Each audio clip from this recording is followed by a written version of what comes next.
Okay, so let's go ahead and dive right in.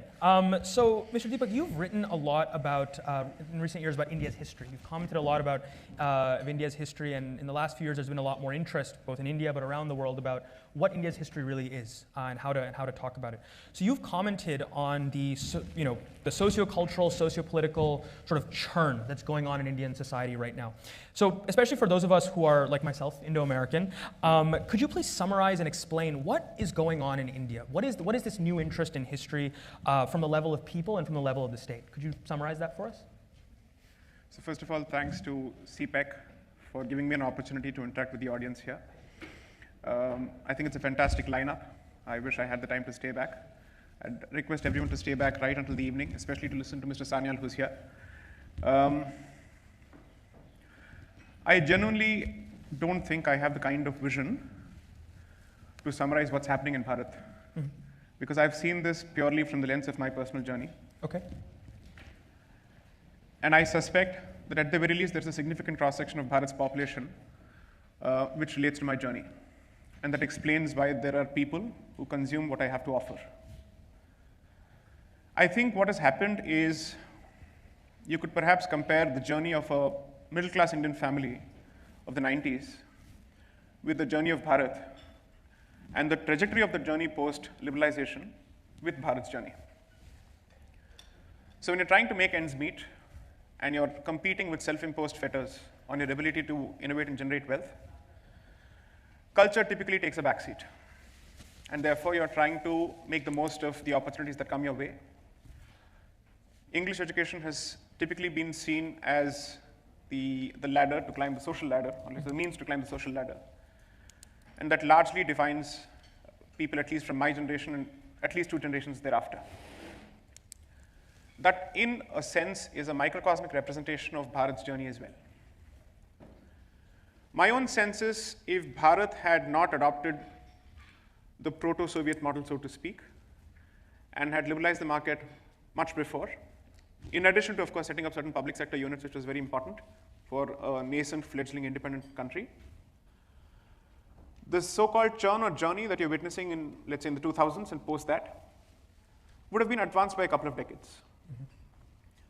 Because you're looking at the fulfillment of Maslow's needs at a larger scale, where once people know that they have the innate ability to generate wealth, which they've always had, they then look out for cultural aspects to reclaim what they believe has been taken from them or has been distorted. So that, I think, is more or less the generation or the journey that we're currently witnessing. And the good part is people are hungry for knowledge about the past. Right.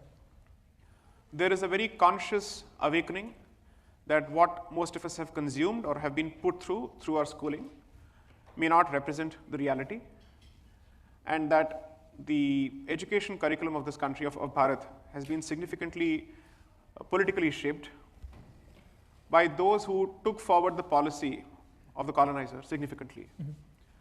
And therefore, that sense of self-loathing which was drilled into your heads through the education system is being rebelled at by the generation of the 90s, which I represent. So if you look at most people who are vocally rebelling against the system, which we have inherited and have taken for granted, are the ones who have come through the system and therefore have an acute knowledge of what it does to you, and are grateful for the cultural filters which we managed to retain despite the education system and not because of it. And that, I think, is the journey that you currently are seeing. And I don't think it's the end of it. This is merely the beginning. I see this playing itself out for the next 25 years at the very least. There are 2 very different aspects to it. One is dealing with challenges which are external, and the second is dealing with challenges which are internal, both of which are equally important. Because there's a question which most of us are trying to address: who are we? What's our identity? Right. And if you look at social media debates today, or even outside of that, there's a significant conversation where people who believe they come from the same ideological school of thought also have a significant diversity of opinion, perhaps even diametrically opposite opinions on the same subject. So politically, they may be the same. Broadly speaking, in terms of ideological tent, they could be under the same umbrella. But within that, there is so much scope for diversity and severe disagreement that I think it bodes well. Because what that means is that the Overton window has shifted from the left, away from the left significantly.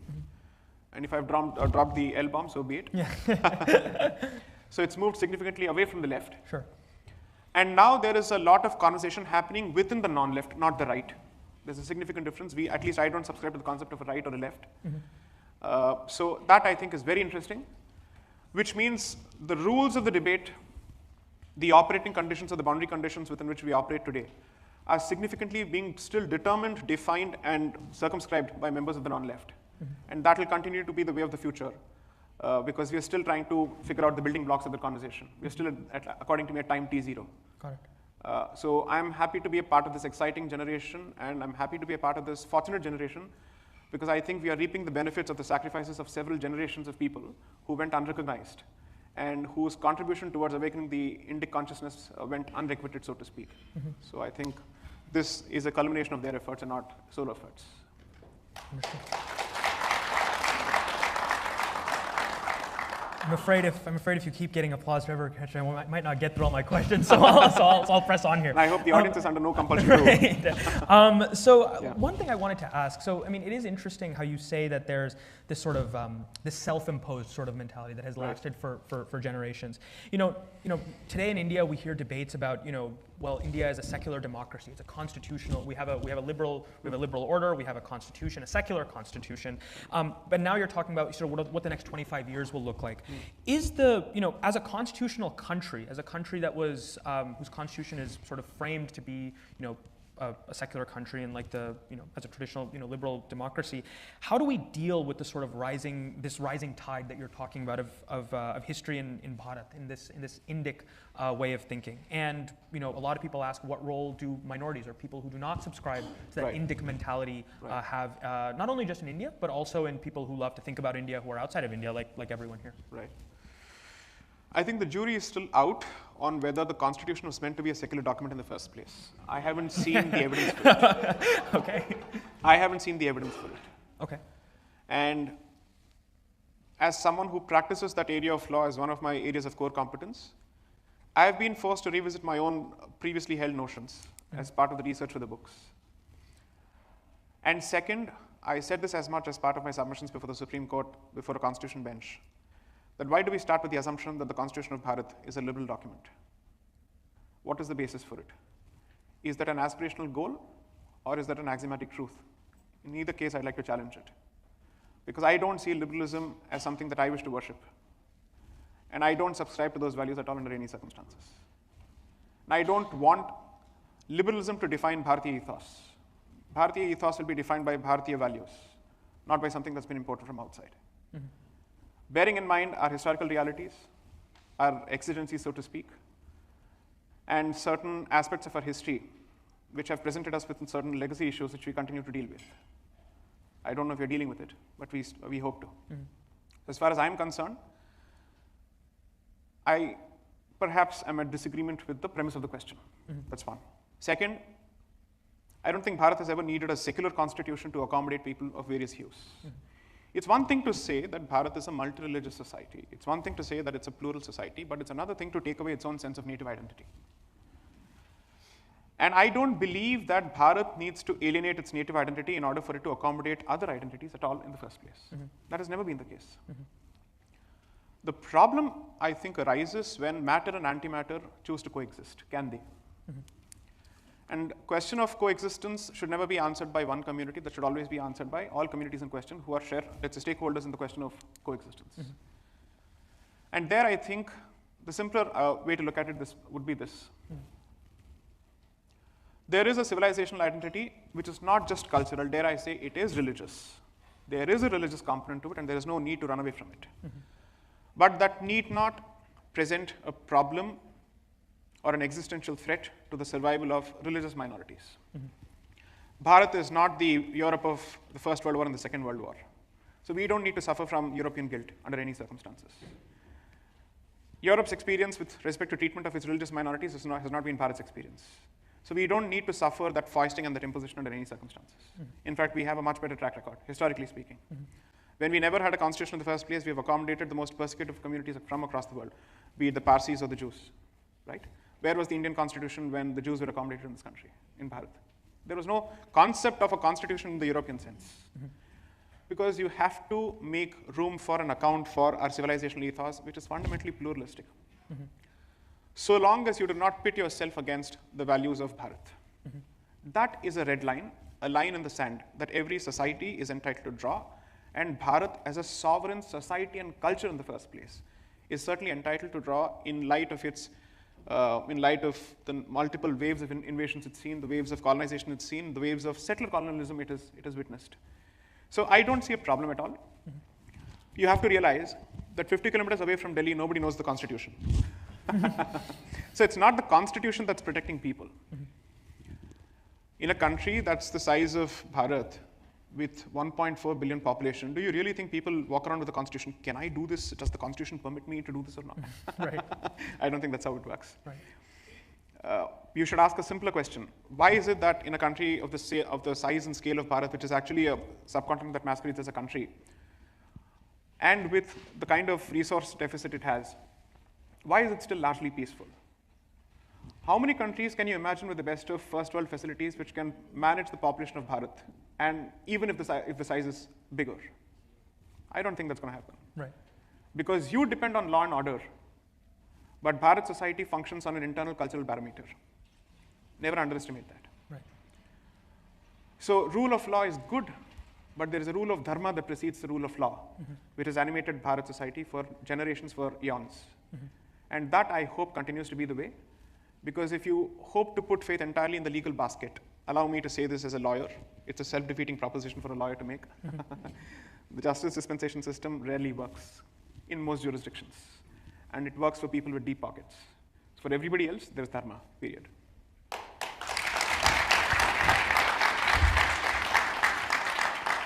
You know, it's really interesting, this wave that you talk about of interest that's happening, that interest that takes place in Bharat's history and Bharat's culture. Do you see it as something, we talk about how it's happening in India as a consequence of, people are now more economically prosperous, people have this new interest, but seated in front of you are primarily members of the diaspora community. So people, a lot of people, I would guess, who in that sort of 90s generation that you're talking about, came to the United States right. in seek of economic opportunity. Do you see that the same vigor of rising interest in that history, in that culture? Do you think that it's sort of on the right track? Or do you think that it's going in a non-productive direction? Perhaps I should say this with members of the generation being present. The vigor is present much more now than before. Understood. Okay. I'm not blaming any particular generation because I think each generation has been presented with its own set of challenges. Right. Right? So I'm not going to take pot shots at any generation. But the fact is that the generation of the 70s, 80s, and 90s is sitting up and taking notice of Bharat as an exciting story that they now wish to be a part of. Right. Right? Which I think is welcome. It's fantastic. So I certainly believe that the resurgence in Bharat's past is a product of, it's not a single variable equation. There are multiple factors here: geopolitical, religious, cultural, economic, whatnot. But this is here to stay, and I think it's not going back from here. Now, the second part of your question, which I think is more important, is it going in a productive direction or is it non-generative? If conversations are limited to social media battles, they will never be generative. And the hope has been that people who wish to be at the forefront of it, or at least contribute their might to it, produce content which lasts the test of time and not social media attention span. There being a very clear difference between the two. And which is why when you look at stellar individuals such as Mr. Sanyal, Mr. Sampath, and several people from the US who've contributed in this direction, I'm happy about the fact that more and more people are interested in producing works, the written work. Written works. And that is proof of whether you're moving in the right direction or not. So there are two aspects to it, which is the supply side and the demand side. The good part is there is a supply side. And the fact that the supply side has been met with resounding success over the last half a decade is proof of the existence of a demand side. Right. Okay, so the audience is ready. So this takes you to a slightly different meta aspect, which is the presence of a ready audience is the reason for the shift of the Overton window in 2014. The presence of the ready audience is the reason why multiple such options are being thrown up. to ensure that this is no more a solo act, that there is a line of succession in place, at least in people's headspaces. Right. It's also throwing up people who are contributing to the cultural movement. It's also producing people who are contributing to the tech side in the hope that they contribute to the cultural movement. Right. So these conversations are not happening in silos anymore. And there's a reason for it. If a certain platform chooses to deplatform people like me because it believes that I'm dangerous, then we need alternatives. Right. And I think those alternatives are work in progress. So we will not be dependent on platforms provided by the West anymore to ventilate our points of view. And that sense of Atmanirbharta or independence is very, very crucial. So I'm very happy to note that innovation is not just happening in the economic space, it's also happening in the techno-cultural space. That's crucial. That's proof of the fact that we are thinking ahead. So I think exciting times are ahead. Perfect.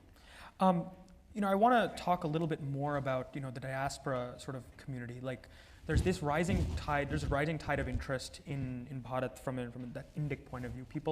A lot of the people seated here, especially we're in the Bay Area, so tech, healthcare. These are all fields that people are contributing to here in the U.S. and hopefully by extension to India.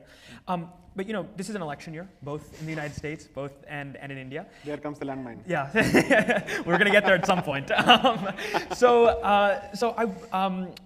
Without asking you what your predictions are, right. What I would like to ask is sort of. I'm not the one to shy away from predictions. I know. So while one thing that's always stood out to me. So I grew up in Texas. So I grew up in a pretty red part of this country, and I grew up in a family who supports a lot of the sort of sociocultural shift that's going on in India. One thing that's always perplexed me is the sort of difference in opinions that people have in the United States context and in the Indian context. Do you see the sort of this new Indic awakening, let's call it, the way people are thinking? Do you see that?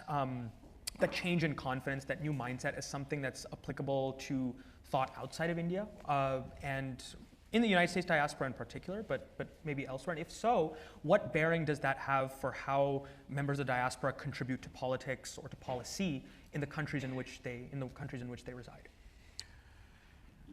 So I think around the last elections of the US, I saw quite a bit of heated exchanges happening between the Indian diaspora and members in Bharat, each of them trying to outdo the other on their political acumen and their reading of the situation. People who had barely lived in the US for 6 months had suddenly become political pundits on US political history. That's honestly longer than some right. people at Stanford, but yeah. Right. I think they acquired political acumen faster than they could acquire the accent of the US. Yeah. So, what it revealed was that Indic thought in the US Indian diaspora is perhaps equally divided between the blue and red states.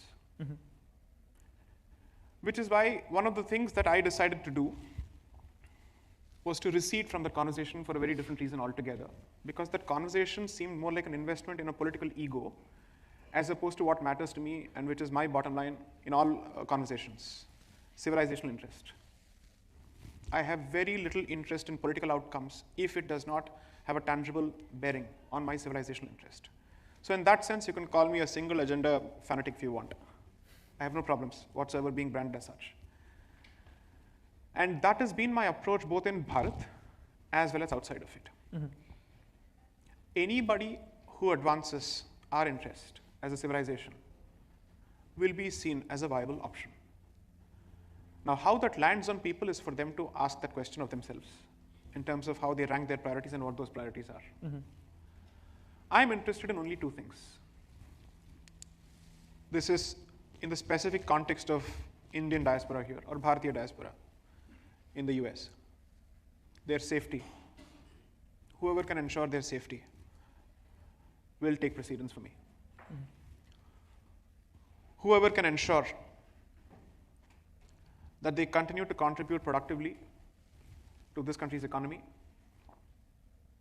without having to think of possible ghettoization, I will think of those options. Whoever does not have an overt or covert animus towards Bharat, those are my options.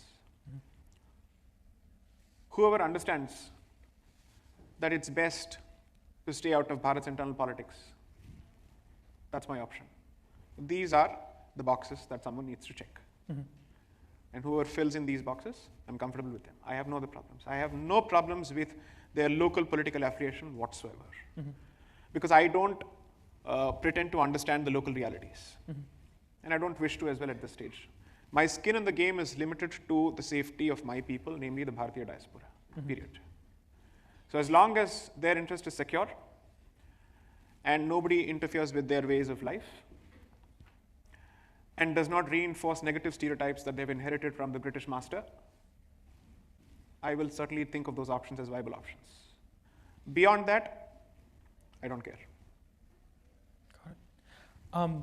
You know, in the last few years, I have not sidestepped a landmine. This is my honest answer, because it's easy to get mired in political conversations and forgetting what is truly at stake. And that's increasingly happening both in Bharat and here. That is at least my outsider's reading of the situation. So I'm more interested in understanding what should be our priorities and then focusing on who is best positioned to deliver the goods on those priorities, as opposed to reverse engineering the person and then foisting my priorities on the person. Got it. Because that way I think you're trying to force fit your expectations on someone who doesn't fit the bill exactly. Right. So it's important for that conversation to happen.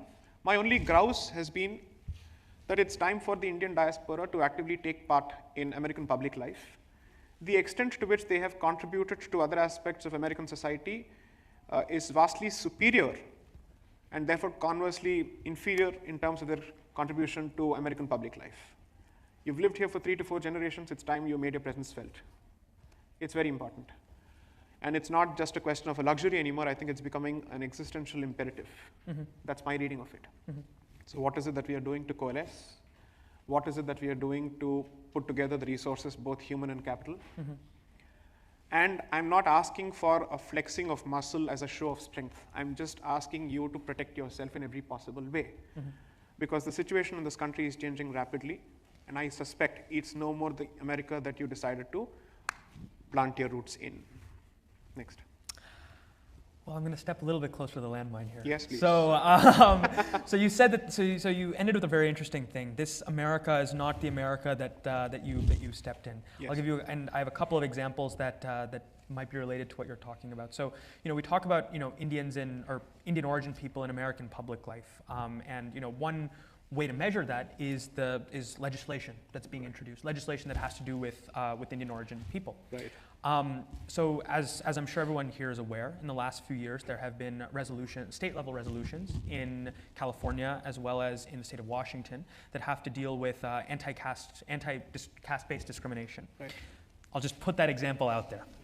And I want to take that example and what you just said about the America that you came to maybe in the 90s or the 80s and the America of today.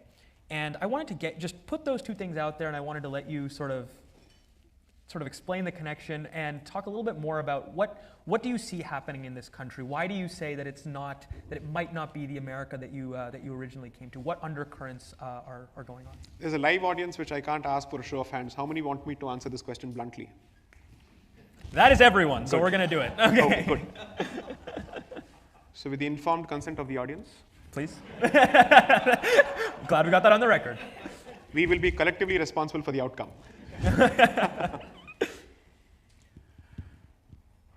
In 2019, I delivered a lecture in Pasadena. And I told them very specifically that you should anticipate what we call reservations in the private sector in the US through the DEI route. I said this in 2019. I was laughed off. Wow. And I said there was a legal proceeding which was underway then. I said it's not coincidence. Somebody is testing waters. And I think a soft underbelly stands exposed. And the caste narrative of Bharat will now be exported to America, is what I specifically said. Whether I stand vindicated or not is the question. But the question is, were people in a position to read all of this? Were they ready to respond to it? My honest, candid, harsh assessment is it was too little too late. It was 11th hour reaction. Which also means that we were so busy with the STEM side that we did not pay enough attention to the humanities side. And that reflects very poorly on our ability to understand the power of humanities to shape minds and narratives. And I'm being benign about it. I think it's being used for thought control is my blunt answer. Mm-hmm. So I genuinely believe that it's time that at least now, the Bharatiya diaspora, the operative word being Bharatiya diaspora, takes the issue seriously and encourages the study of humanities. Otherwise, while you contribute tax dollars, your fate will be decided by people who shape policy. It's inevitably by people who control humanities. As simple as that. And I say this as a former engineer turned litigator who understands the power of innovation and the power of policy. Policy usually trumps innovation. So I think this was the first time where there were concerted efforts on the part of the Bharatiya diaspora to voice its serious, let's say, disagreement with the policy. Mm-hmm. Perhaps the last time was in 2016, the California book crisis. I think that was one of those instances. But between 2016 and 2019, has there been a greater ground movement for people to actively watch out? I'm not sure. I genuinely hope that these resolutions, what is it, SB 403 and something else, awakens them and they don't go back to their default state of slumber, civilizational slumber, because mischievous actors have firmly planted their feet here, and we should expect more tumultuous times ahead. Mm-hmm. 2, you cannot hope to address this issue without getting into history whatsoever. A few weeks ago, I published a piece in the Indian Express. The title of the piece, and I'm going to stir the hornet's nest here. The title of the piece was, "Caste is a Western Construct, so what?" Indian Express did something very mischievous. They edited the title of the piece and they didn't play it back to me before they published it.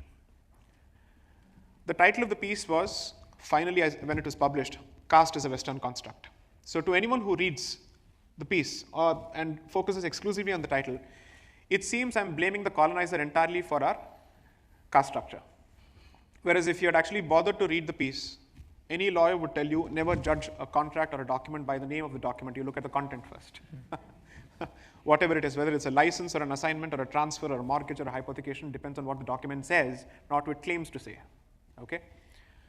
I specifically said, just as dharma is not religion, caste is not varna and jati. I, in fact, went to the extent of saying that the hereditary nature of varna and jati need not be denied.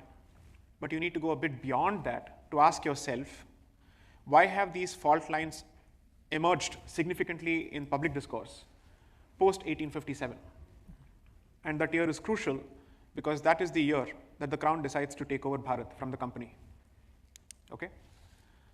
So you will have to deal with a bit of history, and you will have to make sure that history is applied to the present and it doesn't become an archival study, because you don't have the luxury of an archival study anymore. This is a real battleground. This can't happen with part-timers stepping into humanities.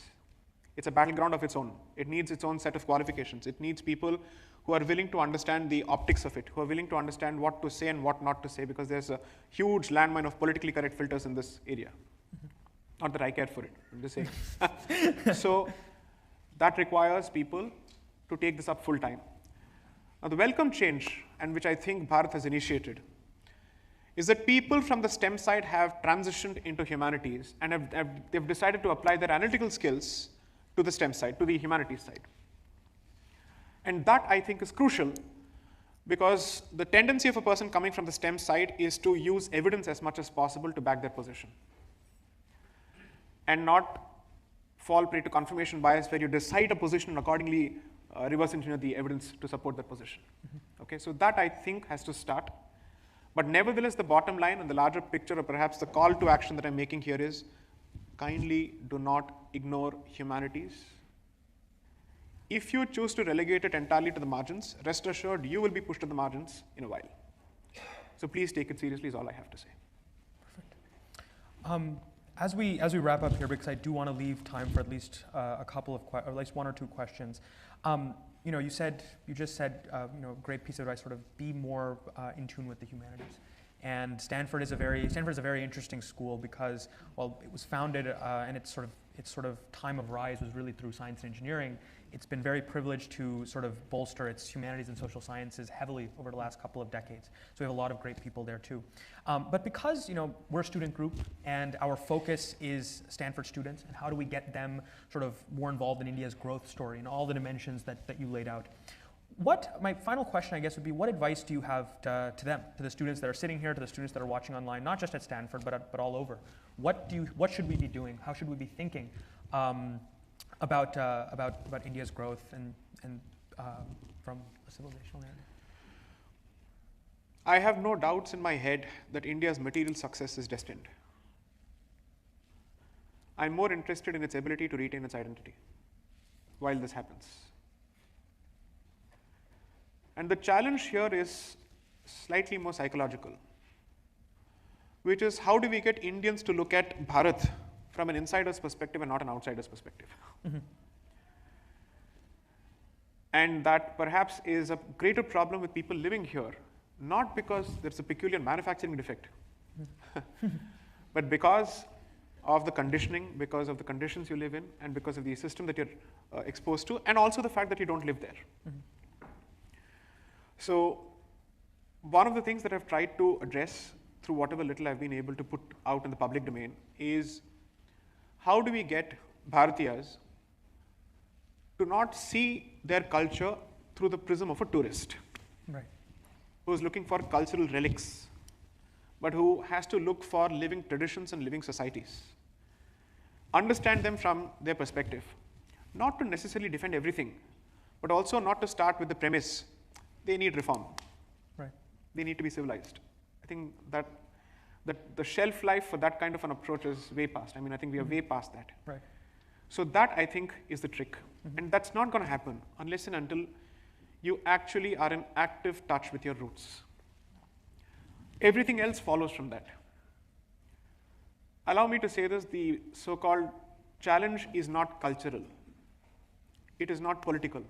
It is not economic. And it is certainly not, civilization is too soft a word. It is actually ontological. It is epistemology. And finally, it's child theology. These are areas where we need to invite more and more people into the conversation. So the first step is for you to understand your own culture better. Right. And the second step is for you to present it to the outsider as well as the insider better. Mm-hmm. If you don't do it, I suspect even well-meaning Bharatiyas who live here will buy into the narrative that was peddled by certain publications from the East Coast and the West Coast. Okay? New York Times. East Coast, yeah. I dropped it. Right. So I think it's very important that you have what it takes to defend your position. The problem on school campuses and college campuses is that Bharatiya students don't know what to do when they are faced with a volley of stereotypical allegations about their culture. They have no ammunition to defend themselves. Which is why the better part of my outreach has been with the student community in Bharat. And I hope to engage more with the student community here. I'm going to your slightly more mischievous campus here. I know, yes, yes. That's tomorrow. Hopefully we had a much better welcome for you than they will. I expect a very different kind of welcome. You'll have a different welcome there, yes. I'm going prepared for it fully. Right. So the point is, this starts with, there's no shortcuts to this. Mm-hmm. There's no, 5-minute jujitsu here. There's a lot of hard work that needs to be invested in acquiring a clear sense of your own history, because it is your history that's being stereotyped and weaponized against you. Mm-hmm. Every aspect of your history, from your marriage rituals to whatnot, caste, of course, has been the traditional whipping boy. So I think, okay, whip in person, not boy. Okay. So you need to be able to understand it better. Mm-hmm. So knowledge production with respect to Bharatiya history is step one. And how do you then make it consumable for different layers and categories and shades and grades of audience? That is the next step. So student population, Maybe you could take an active interest and your clubs should have a pulse on Bharat's cultural discourse. Don't limit yourself to the political discourse. That's all I have to say. Perfect. Thank you so much. We have time for one question. So can I please get your hands up? Okay, this, hopefully 90% of the room doesn't hate me. That's one too many. Doesn't hate me after this. Start with a lady. We'll go right here. Somebody. Yes. Thank you.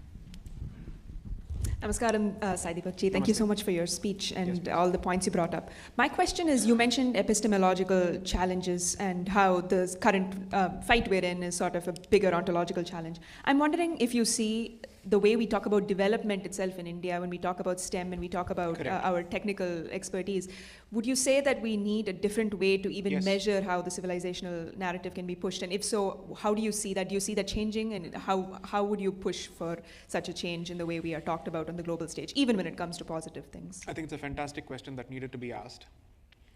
My core area of practice as a professional litigator is intellectual property law. So when I say that development metrics and definitions have to be changed, people usually accuse me of hypocrisy. Whereas I say that precisely because I practice intellectual property law and I understand how development as a discourse has taken shape in other parts of the world, I'm also aware of the mistakes they've made. So what has happened is, whether it comes to culture or economics, the traditional path in Bharat for the better part of its independent existence has been to follow the trial and error of the West without applying its own original mind to it. Can we subscribe to the very same model, which is perhaps great for a population of 300 million and which is 3 times the size of Bharat? Would that work for a country that's 1/3 the size of US and 3 times the population at the very least? Now, when I say this, I'm typically accused of being a Luddite, someone who's anti-development and anti-innovation and anti-technology. I'm neither. I'm none. I'm just clear that you need to find a way to genuinely uplift people's standard of living and quality of living, but equally be conscious of the acute resource deficit across the board. I know this is a very sensitive topic here. I certainly believe that climate change is a real issue. And I believe that I would be slotted as someone who comes from the conservative side of Bharat's ideological spectrum. And therefore, my belief in the existence of climate change is at loggerheads with the definition of a conservative here. So that's how the definitions change from jurisdiction to jurisdiction, territory to territory.